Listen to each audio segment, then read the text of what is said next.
Monday to Friday at 12:30 p.m. only on Bloomberg Quint.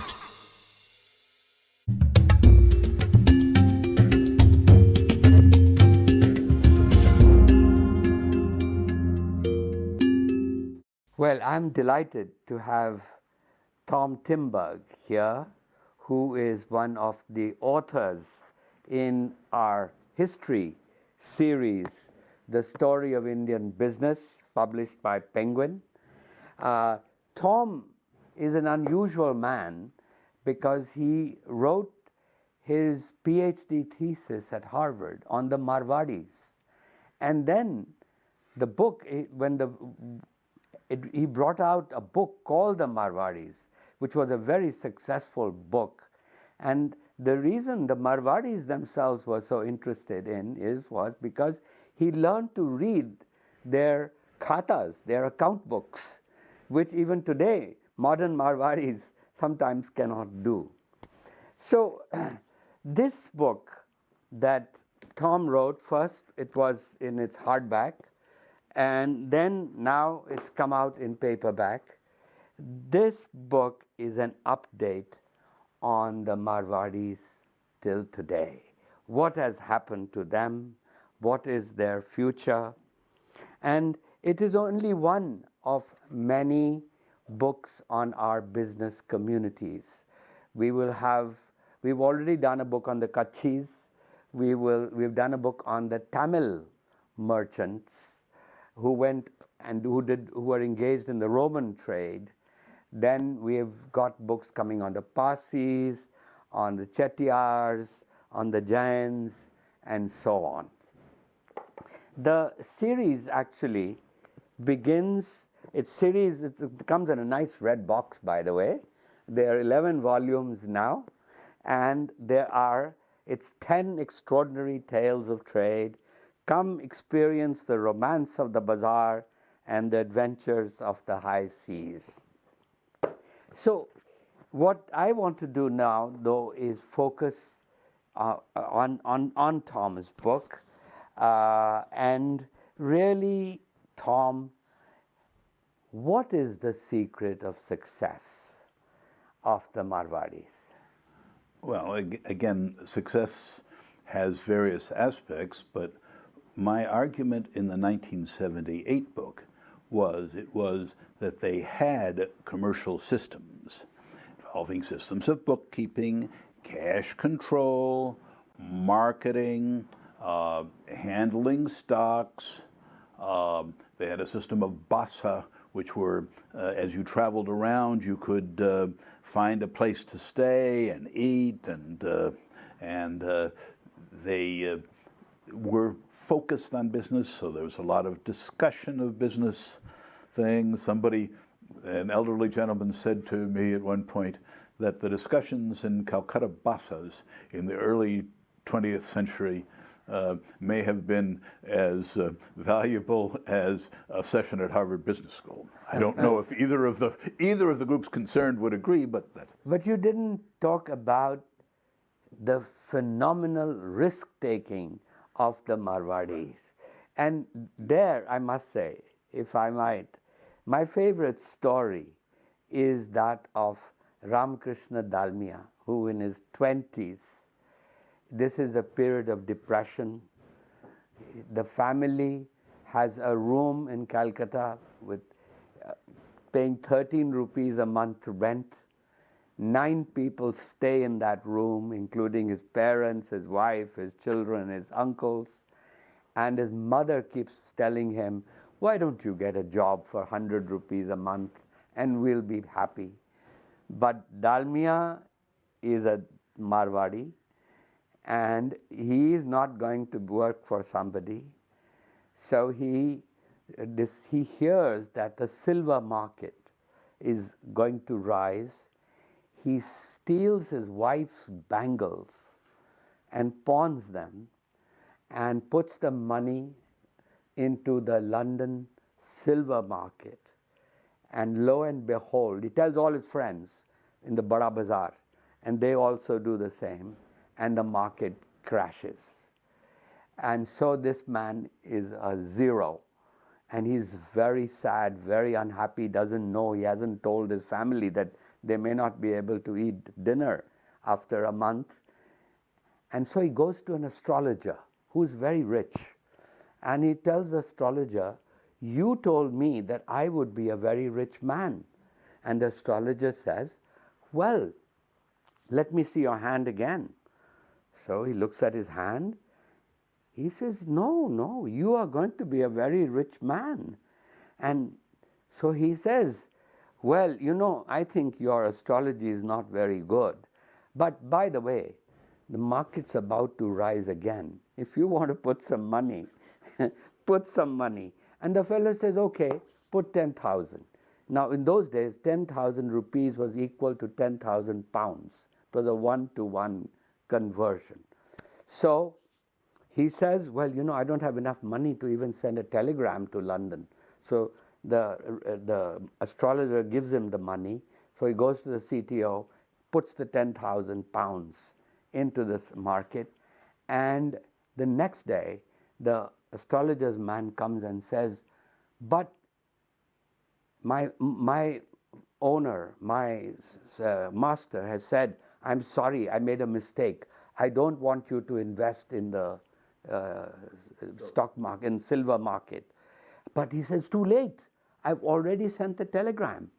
And so Dalmia is in a worse hole. And he's wandering around the streets of Calcutta, not having told his family. No friend will look at him because of what he has done. And suddenly the market starts climbing. He had not cancelled any of his trades. So the money from his wife's bangles, the 10,000 pounds which he now has put in the market, suddenly within 3 weeks is equal to 175,000 rupees or pounds, as you will, which in today's money is several $100 million. So that is how the Dalmia fortune begins. He buys 11 bungalows in Lutyens, Delhi, Dalmia cement, Dalmia paper, Dalmia sugar, and all these Dalmia enterprises started with this story of silver, which is, I think, is a story of entrepreneurship, of risk-taking. You must have equally... Yes, but I think there are two things. One, it's not risk per se, though it's the ability to handle it, but it's, as the theorists say, controlled risk, calculated risk. Yeah. And I think many Marwaris would probably be critical, not because of the taking of the risk, but the feeling that he was probably doing too much whatever at that particular point. But it's certainly the case that the big Marwari fortunes, like many of the Western fortunes, think of George Soros, are based on speculation, successful speculations. I mean, even... Well, G.D. Birla, you describe in your book how in the First World War, the Birla fortune came up because G.D. Birla went into the Fatka market, the futures market for jute. Right, no, absolutely. The beginnings of both wars involved great fluctuations, and many people prospered on them. But anyway, you're absolutely right. It's taking risk, but it is controlled risk. It's knowing about risk. But the other thing that you talk about, Tom, very well, is that there were institutions of trust. The word the Marwaris use is sak. And trust was very, like hundis, they were very central. Your word mattered. Absolutely. So there was a definite morality that underlay the kind of and success. also a sense of confidence in the people you're dealing with. A story that might fit you. This is now when in the 70s when I was doing my research. I was in Amritsar, and I was introduced to a broker who essentially handled interbusiness lending in the Amritsar market between cloth merchants, but made cloth merchants. And I asked him the obvious first question in my interview. I said, well, if you had a new person coming to you, how would you evaluate him for credit? He thought for a minute and he said, well, I never really have a really new person. It's not that I would be objection, but usually he's a nephew of somebody. He's a known quantity. I know all these people. If they're spending too much, I hear, right, and I don't get involved. So he, and they say it's a network. There is a limitation, which is obviously that they're people you have to deal with outside your network, and one of the secrets of success is how you manage that. Right. The Birlas are a good example in the sense that they had no problem recruiting non-Marwaris to do needed things, and they formed with those non-Marwaris, and there are various ones. There are ones in the abroad. There are ones in the today Kumaramangalam's company. Kumaramangalam, of them. Kumaramangalam, of course, it represents an even better example of how a third or fourth or fifth, he's now maybe seventh or eighth generation, because the money is, G.D. Birla probably took off, but his father, Raja Baldev Das, right, was already quite wealthy, and his elder brother, Jugal Kishore, who's responsible for the big Birla temple here and so forth, had actually been a successful speculator before G.D. came along. In the cotton market in Bombay. Right. Now, the hero of your earlier book was Tarachand Ghanshyam. These were the Podars. And they have declined. And so it's not just a story of the rise of business, but also the decline of business. That business houses also fall down. And I remember Suresh Nyotia telling me before he died how they just had lost the appetite for making money. They wanted to go on holidays to Mussoorie and to Shimla and spend their time not managing the business. Yes, as we have the American joke, old bankers do not die, they just lose interest. And so... and though incidentally, and the point is, yes, perhaps people went to Mussoorie, but mostly they went to places of pilgrimage and devoted themselves to religious study. They took sannyas. Baldev Das Birla and Jugal Kishore also took relatively early sannyas. And so the older style businessmen took the sannyas. The problematic was what happened to the next generation. And obviously, Jugal Kishore may have retired, but the three younger brothers, GD, BM, and RD, all continued to be very interested and successful in taking risks, in this case, moving into industry, in responding to change. And now Kumaramangalam, who is another 2 generations ahead, has... Well, you were telling me yourself how in Vinay Bharatram's biography, he talks about the fact, very honestly, the DCM family was one of the big families, business families, and now they've been in decline. And the reason is that the children lost the appetite for making money and devoted themselves to art. Vinay is, the singing, the sitar, and yes, though there's the quote from Tolstoy's Anna Karenina, as you're just going through, that all happy families are the same. Every sad family has its own story. There's the loss of interest, and interest in other, and it's often positive. It's interest in other things, in art, in music, in science, so forth. I mean, the Rothschilds, for example, several generations of Rothschilds were scientists and so forth. Right. But there are other things that, in Dalmia's case, that wasn't really the case. Dalmia's case, there were political problems in the 40s and 50s with the government of India, which I don't quite entirely understand. There were perhaps industrial shifts that people don't adjust to. Right. Sometimes the sons go into court and there's litigation between the various children. So all of these are hazards. You were telling me about another story, Tom, which is a book coming out by Speaking Tiger Yeah.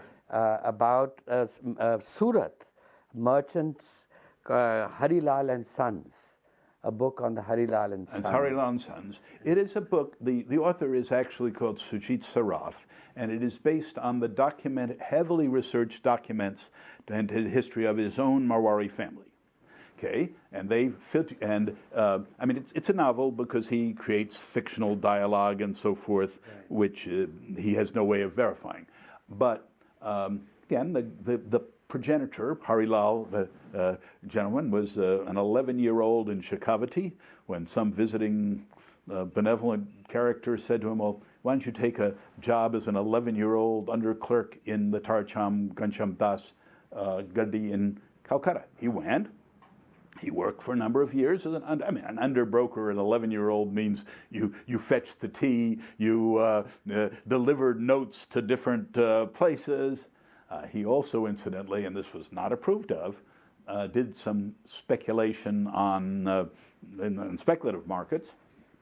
And in fact, the end of that thing was there were some reverses in the market that he and a friend, the firm covered the reverses, sent him home, but then he came back and reestablished the business as an underbroker to Tarchan Gansham Das in Jute in Bogra, and where he prospered and did jute and other enterprises, and the children did various things, and then partition.